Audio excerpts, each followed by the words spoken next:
Okay guys, so nagtry nga pala akong mag-repair ng 65 inches na Samsung. Doon ko nga pala nilagay yung LCD nya.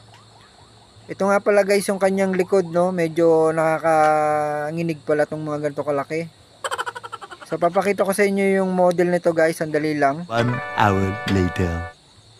Ito nga pala guys yung model nya, no? UA65 AU8000 yata yon. So binaklas ko na siya guys dyan yung siya galing sa taas. So mag-isa nga lang pala ako guys na nagbakbak nito, no. Grabe pala guys, nagpray pala ako dito nung tinanggal ko to, no, kasi nakakakaba. So ito nga pala yung pinalitan ko dyan, kanyang backlight. Ito siya, no, yung backlight niya, may nasunog.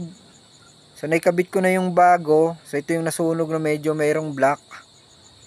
Dinahandaan ko lang siya guys kasi nga para ma-perfect at hindi na ako magbaklas ng mga tape. So dito ko nilapag yung kanyang diffuser. Then try nga natin kung iilaw na siya guys. So yan guys, so nakita nyo umiilaw na, nakachamba na naman ako. Try ko nga siya ng matagal na nakilaw, so okay naman, maliwanag siya nga pala. And then yung may nasunog na konting papel ginupit ko. Nandito banda sa may dulo, ginupit ko na lang kasi makikita yata sa screen.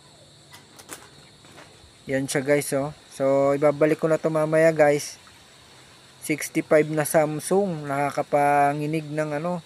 Para kasing mababasag yung LCD niya nung tinanggal ko. So ito na siya guys, no. Inunti-unti ko nang tanggalin yung mga tape. Ito pala nagpatagal guys dito yung magtanggal ng tape. Kasi dito ilalagay ulit yung kanyang double-sided tape para dumikit yung LCD niya.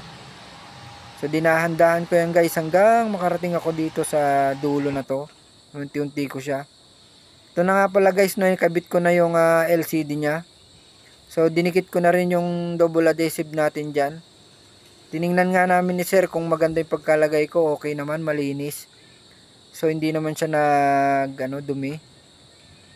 Ito naman pala guys yung kanyang likod at yung mainboard saka power supply. Ganyan pala yung kanyang power supply ng model na to. Ito yung kanyang mga top board na mayroong mga ribbon na putol. So ganun siya, no. Yan. Then tatakip mo na to guys, then testing natin kung uubra na ang ating ginawa. So yan, ikabit ko na yung takip. Yan ulit siya, no. Pakita ko lang yung model na mas malinaw.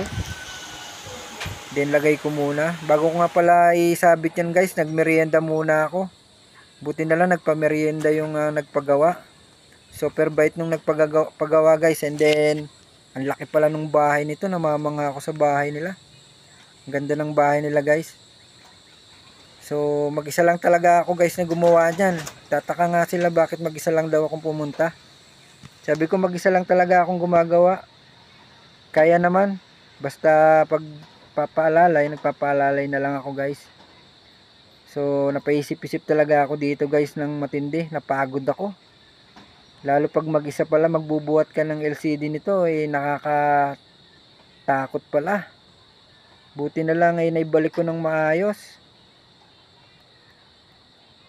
Yun guys, no. Busin ko lang tong pagkain ko guys and then testing ko na to.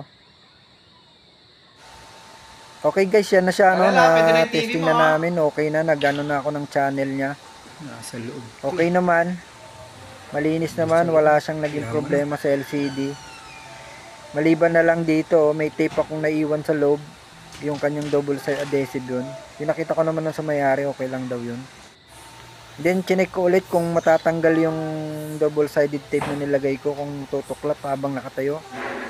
So okay naman, very good na to guys.